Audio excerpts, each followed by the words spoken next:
it's Rachel from All About Planners. So in this video, let's talk about Fineliner pens. So I was intending to narrow it down to say a top like 3 or 5 to actually narrow it down, but yeah, that didn't happen. As you can see, I ended up with about 15 on my favorites list. These are the ones that I tend to use most often. There are of course more fine liners out there, and I do have others, but these ones I would say are my top picks. So, I might just show you a couple as I go. So you've probably heard of heaps of these, like the Marby Japan. They write really nicely. A bit hard to find, especially here in Australia, so I did have to get them from overseas. They write really smoothly though, and I feel like they force you to write slow, which keeps it really neat. And as you can see, the colour is really nice and vibrant. One that I added to the list, but it's probably not my all-time favourite, is the Artline Supreme. I found these at Big W. They were pretty cheap. There is a little bit of resistance when you're writing with them. As you can see, it's not as thick as some of the others, especially the Marby one. They're okay for like a budget pen if you're in Australia and you can't find any of these others. Another one that's Aussie is the Kiki K. Make it precise. Obviously can't really go wrong with the Kiki K. Absolutely love pretty much anything from them, especially their rainbow pens. Writes really neatly. If I had to narrow it down to an absolute top 3 to 5 on this list, I would say I'd go with the Staedtler Tri-Plus Fineliner, just because there are so many colour options to choose from, and they have lots of different colours like this mint one here. I also really like the Schneider, probably didn't pronounce it right, top liner, which I got when I was in Europe. I think they're a German pen. They write really smooth, so nice. These ones here, they look good too, and they have really obvious colour on the pen, which actually matches the colour of the ink, because half the time it doesn't. Speaking of which, the King Art one, so this looks like dark green, right? When I write with it, it was a very light blue. I like how they write, however, I don't like that the ink colour isn't really true to the colour of the pen. Going back to my favourites, the Ink Lab, definitely love these ones. They are a very close knockoff, as you might have already noticed, to the Papermate Flare. So if you want a cheaper one, go with the Ink Lab. They write pretty much the same, if not even better than the Papermate Flares. Sometimes the flares can be a little scratchy.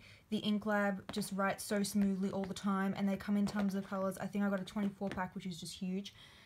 This was the Cali Art one. Not sure if I mentioned that one already. It is a close knockoff of the Staedtler. There's lots of different colours as well. Very cheap. I think that one was from Amazon. The Sharpie pen, this is actually the art pen. They call it the art pen, but it just says Sharpie pen on the thing, just to confuse you. Again, lots of different colours, write really nicely. They are a bit pricey though. I will show you the ghosting on the back page of this in a sec. Next we have Paper Chase. So if you're in the UK, whoops, it's running away from me. If you're in the UK and you have Paper Chase, these are my two favourites. So the needle tip, probably not as much as the sign pen. I know it's kind of needle tip as well, but it just writes smoother than this one. They're both coming around about the same colours anyway. They're quite cheap, and if you're looking for really cheap, I would go with the Faber-Castell. These ones, lots of colours, write really nicely. Again, can't really go wrong, and they're very thick. So as you can see with the fine tips, sometimes they're thicker than others, so that one obviously is thicker than this one here, which was a cheapie that I found at the reject shop if you're in Australia.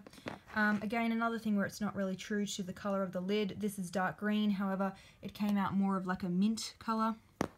Next up, this one here doesn't have any name on it. It's actually called the DATS marker, which is from Stax, which again is another Australian cheap shop. It's like $3 for a pack of 10. They write really smooth, so if you don't need all the colours that come in the Staedtler Tri-Plus, go with the DATS marker if you can find it. While I'm talking about that one, love this pen, love how it looks, love the tri-grip. Really, really good pen. A bit pricey, but I reckon they're worth the splurge. I've had them for a couple of years now. The ink is not running dry, hasn't shown no signs of it running out of ink or anything. Really good quality. A cheap knockoff, which you'll probably notice looks quite similar to the Staedtler, is this Montmartre one, which is also from Stax. Also tri-grip, very cheap. Nearly at the end. I think I already discussed Faber-Castell. If not, there it is again. And then the Stabilo .88 is a bit on the pricey side, but if you're in Europe, it's readily available. Okay, so let's have a look at the colours. So as you can see, they're all quite vibrant colours, except maybe the King Art's a bit dull. They're all around about the same thickness, except for the Artline Supreme is quite thin. And I'd say the Stabilo .88, after you use it for a bit though, and you kind of break it in, it does end up looking a little thicker than that. I don't normally use the purple. So if I just show you the ghosting and the bleed through, this is a custom notebook I had made at Plum Paper, in case you were wondering. The entire book is filled with pen swatches of all the pens that I have brought. I'm going the wrong way, but they are the other side of the book. Not finished it yet.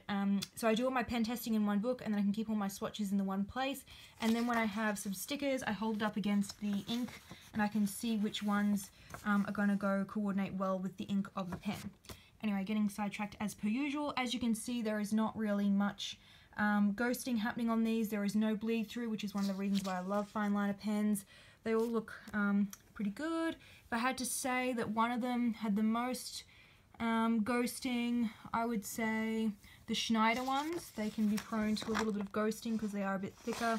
And also that Kiki K, but most of them, even when I'm pushing down on the paper, it's not that bad in terms of ghosting. So I hope you found this video helpful. I will include a list below this video of all the pens mentioned as well.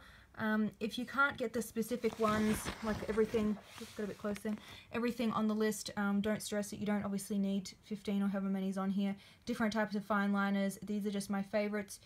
If you find one pack, it's probably going to be enough for your needs. Only if you need a lot of colors would you need to upgrade really to another pack, because they're all kind of the same, right? Similar ink colors. Like look, the pink, pretty much the same. So if you can't get a well-known brand name one, don't stress it. Just get a cheap one, and it should be fine.